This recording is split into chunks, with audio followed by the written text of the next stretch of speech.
So hello nursing aspirant, कैसे हो भाई सब। I hope you are doing well. आप सब बहुत अच्छे होंगे और बहुत अच्छे से अपने एग्जाम की तैयारी कर रहे होंगे। और भाई साथ साथ हमारे साथ जो ईएमआरएस फीमेल स्टाफ नर्स के बच्चे जो है वो जुड़े हुए हैं, वो टीयर 2 एग्जाम का वेट कर रहे हैं कि आपका टीयर 2 एग्जामिनेशन जो है वो जो डिस्क्रिप्टिव और आपके ऑब्जेक्टिव बेसिस पे होने वाले हैं वो आखिर कब तक होगा। तो भाई ये जो क्वेश्चन मार्क है, ये मार्क जो है वो बहुत सारे बच्चों के दिमाग में है। तो इस वीडियो में हम बात करने वाले हैं आपका आखिर टीयर 2 एग्जाम जो है उसका क्या अपडेट है और कब तक ये एग्जाम हो सकता है। तो भाई देखो, ऑफिशियली जो देखा जाए वो आपके 1 को क्वालिफाई करने के बाद जो बच्चे हमारे साथ वेट में लगे हुए हैं कि मैम जो है वो कितना टाइम बचा हुआ है, कितना आपका एग्जाम जो है वो कब कंडक्ट कराया जा सकता है। तो भाई देखो, ऑफिशियल तो आपके लिए कोई भी नोटिफिकेशन ऐसा नहीं है, बट आप मान के चलिए, ठीक है, आप मान के चलिए कि ये जो एग्जाम है वो आपके मिड मार्च में क्या हो सकता है, अनाउंस की जा सकती है। अब मिड मार्च एक आपका लेवल हो गया और दूसरा जो हो गया बच्चे, ठीक है, यहाँ पे आप 20 मार्च तक एटलीस्ट तक ये समझ सकते हो कि आपका जो डेट है वो अनाउंस कर दिया जाएगा। और साथ साथ ये भी साथ में चल के लेके चल सकते हो कि अप्रैल के फर्स्ट वीक में, ठीक है, अप्रैल के फर्स्ट वीक 2026 में आपका ये जो एग्जाम है वो देखने को मिल सकता है। तो कोई भी बच्चे रुकेंगे नहीं, थकेंगे नहीं और ये नहीं सोचेंगे कि भाई एग्जाम का डेट तो अभी आया नहीं है तो हमको एग्जाम की तैयारी भी नहीं करनी चाहिए, क्योंकि भाई टाइम आपके पास बहुत कम है। हमारे साथ ऑलरेडी बहुत सारे बच्चे जुड़े हुए हैं और बाकी के बच्चे जो जुड़ना चाहते हैं उनके लिए भाई एक बहुत अमेजिंग सा बैच रह रहा है जो नर्सिंग अड्डा ने भाई आप ही लोगों के लिए जो है वो इंट्रोड्यूस किया है, क्योंकि किसी भी बच्चे का बैकलॉग ना लगे। क्योंकि हमने ऑलरेडी जो है वो डिस्क्रिप्टिव के लिए एक बैच बनाया था जिसमें बहुत सारे बच्चों ने हेल्दी पार्टिसिपेशन किया है, बट बहुत सारे ऐसे क्वेश्चन मार्क आ रहे थे कि मैम जो आने वाले आगे के एग्जाम्स हैं और जो बच्चे रह चुके हैं जिन्होंने एनरोल नहीं किया है और उनके ऑलरेडी बहुत सारे बैकलॉग होंगे, तो उनको किस तरीके से एक रिफ्रेश बैच मिल सकता है। तो हियर आई एम अगेन आपको बताने के लिए कि भाई आपका जो एग्जाम है वो सबसे पहले तो आप ये मान के चलो कि मिड ऑफ द मार्च और अप्रैल के फर्स्ट वीक में अनाउंस किया जा सकता है। अब बात है कि अगर एग्जाम आ गया तो अगर आपकी तैयारी नहीं है तो एग्जाम को टारगेट करोगे कैसे। तो वो चीज का क्वेश्चन मार्क जो है उसके डाउट को सॉल्व करने के लिए भाई आपको करना क्या है, करना सिंपल सी चीज है कि आपको पूरे के पूरे सब्जेक्टिव और आप क्या बोल सकते हैं यहाँ पे जितने भी आपके ऑब्जेक्टिव ऑप्शनल क्वेश्चन जो आने वाले हैं, ठीक है, अगर मैं बात करूं यहाँ पे कि जो आपके ऑप्शनल क्वेश्चन आने वाले हैं बच्चे, ठीक है, तो ऑप्शनल क्वेश्चन के लिए एमसीक्यू क्वेश्चन के लिए बच्चों आप क्या कर सकते हो,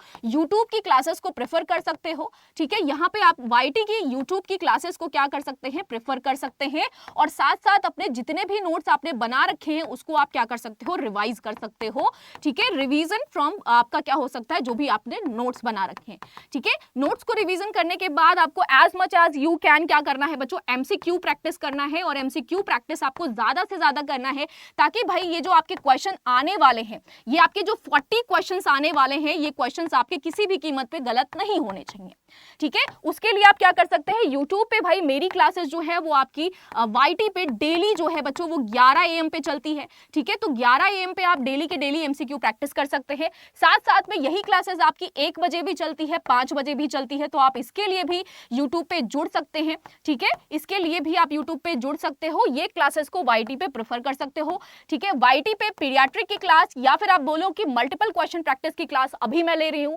उसके बाद फिर जो क्लास जाती है वो जा रही है परिबैम की फंडामेंटल को अगर आपको प्रैक्टिस करना है तो आप यहां से प्रैक्टिस कर सकते हैं। और ऑल एमसीक्यू, ऑल सब्जेक्ट के एमसीक्यू को प्रेफर करने के लिए आप विवेक सर की क्लास जो 5 बजे होती है उसको आप प्रेफर कर सकते हो।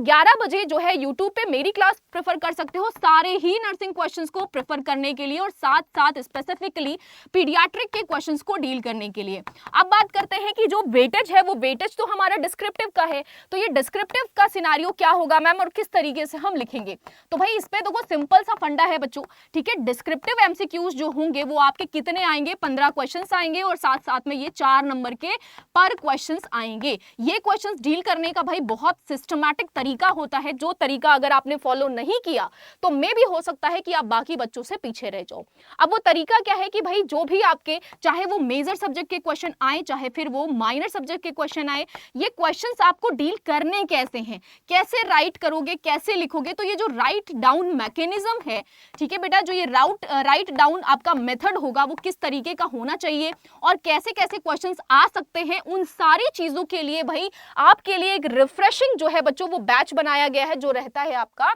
यहाँ पे देखिएगा, ध्यान से देखिएगा कि ये बैच प्रेफर कर सकते हैं आप अगर आप डिस्क्रिप्टिव क्या कर रहे हैं, क्वेश्चंस की तैयारी कर रहे हैं। तो यहाँ पे देखिएगा EMRS फीमेल स्टाफ नर्स लक्ष्य 3.0 जो कि आपका स्टार्ट हो रहा है बच्चों कल से। इसमें आप क्या करोगे, बाय नाउ पे क्लिक करके अगर YT54 कूपन कोड ऐड करते हैं तो आपको ये बैच जो है वो आपके लीस्ट प्राइस जो कि आपका रहता है यहाँ पे बच्चों 2000,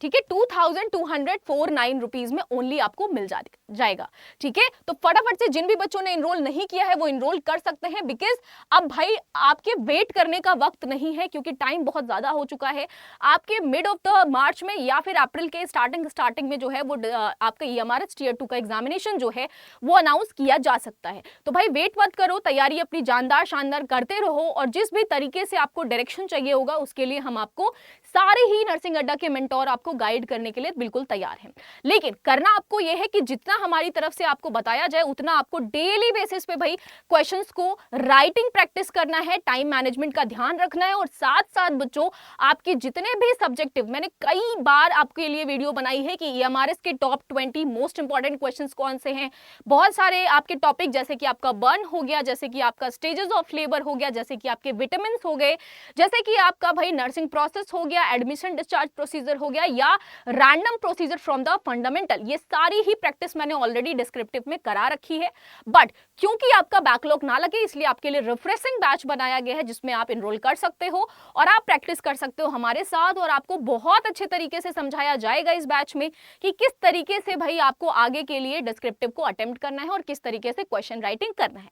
तो फटाफट से बच्चों इनरोल करिएगा बैचेस पे YT54 कूपन के साथ और जो भी बच्चा इनरोल करने के बाद बैचेस में हमसे मिलता है वो 100% गारंटी के साथ बोला जा रहा है कि भाई आप जो है वो एग्जाम में अच्छे तरीके से क्वेश्चन को अटेम्प्ट कर पाओगे और अच्छे तरीके से आप एग्जाम को क्रैक कर पाओगे। तो फटाफट से आइएगा, मिलते हैं आपको बैचेस में। ऑल द बेस्ट बच्चे।